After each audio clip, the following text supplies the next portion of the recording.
Towering above the clouds, Everest beckons. A majestic giant shrouded in ice and legend, it whispers tales of adventure and risk. For centuries, this icy sentinel has captivated the dreams of explorers and audacious souls. What is it about this unforgiving peak that calls to something deep within us?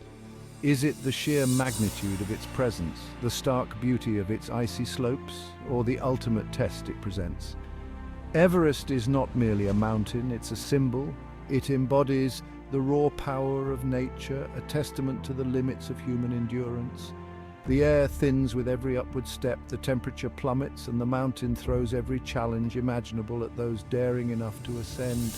Yet year after year, climbers from every corner of the globe are drawn to its slopes, compelled by an irresistible force.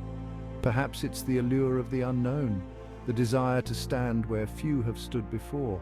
The climb is a journey into the heart of oneself, a test of physical and mental fortitude that pushes individuals beyond their perceived limitations. It's a dance with danger, a flirtation with the edge of existence. Whatever the reason, one thing remains clear: Everest's allure is undeniable.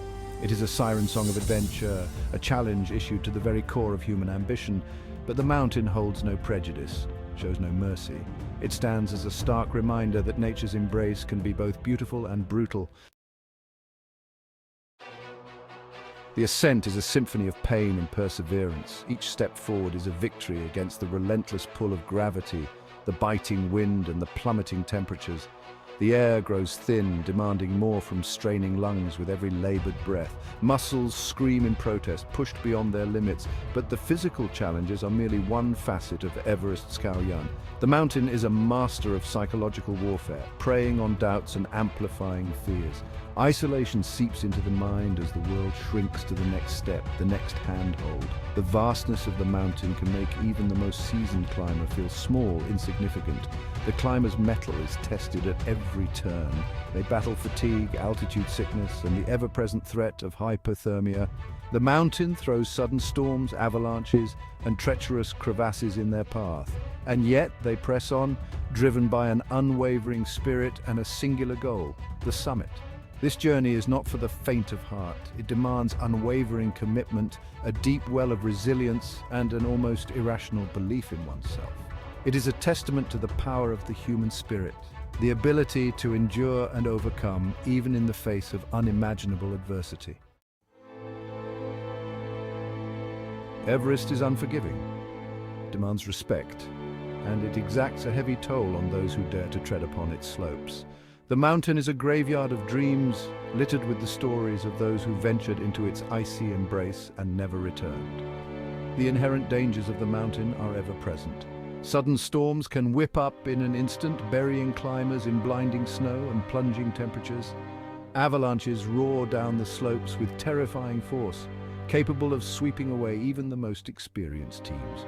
And the thin air itself is a constant threat, leading to altitude sickness, disorientation, and potentially fatal complications. Yet it is often the human element that proves most perilous. The desire to reach the summit can cloud judgment, leading climbers to take unnecessary risks.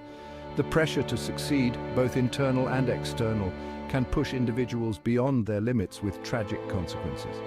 In the crucible of Everest, mistakes are amplified.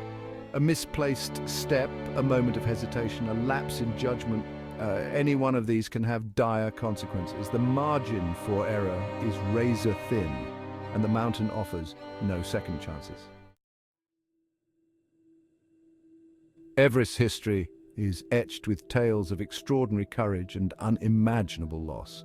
Each successful summit is a testament to the resilience of the human spirit, a victory hard won against all odds. The names of those who have conquered the mountain are etched in mountaineering lore, their feats inspiring generations of climbers. But for every triumphant return, there are stories of those who never made it back, climbers who vanished into the blinding whiteness, their last moments a mystery swallowed by the mountain's icy embrace. Their stories serve as a stark reminder of the fragility of life, the ever-present danger that lurks on Everest slopes. The mountain holds no prejudice. It doesn't distinguish between seasoned veterans and enthusiastic novices. It tests everyone equally, pushing them to their physical and mental limits. And sometimes, despite the best preparation and the strongest resolve, tragedy strikes. These stories, both triumphant and tragic, are woven into the very fabric of Everest. They are a reminder of the mountain's allure, its power to inspire and to destroy. They stand as a cautionary tale, a reminder that the pursuit of adventure always comes at a cost.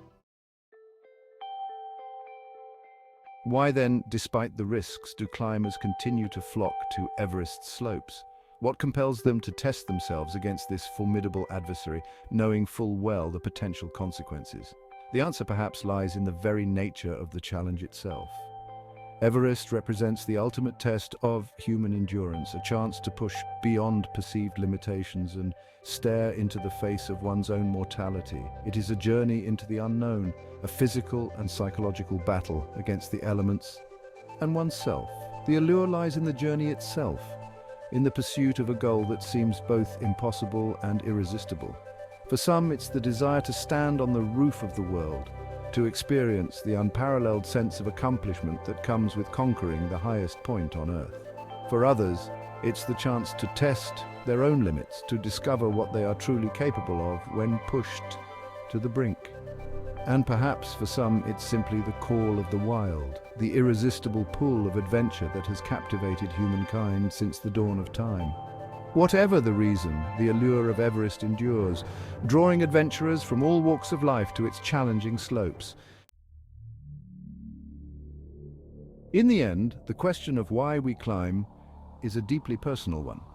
It is a question that each climber must answer for themselves as they stand at the foot of this magnificent, terrifying mountain. But perhaps at its core, the answer lies in our innate desire to explore, to challenge ourselves, and to connect with something larger than ourselves. We climb because we are drawn to the unknown, because we seek adventure, and because we long to test the limits of our own potential. We climb because the mountains teach us humility, resilience, and the importance of respecting the power of nature. And we climb because, in the words of George Mallory, because it's there. Everest, with all its beauty and brutality, stands as a testament to the indomitable spirit of humankind.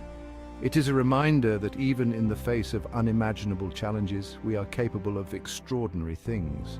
And as long as there are those who dare to dream of reaching for the sky, the allure of Everest will continue to beckon, drawing us ever upward towards its icy, majestic peak.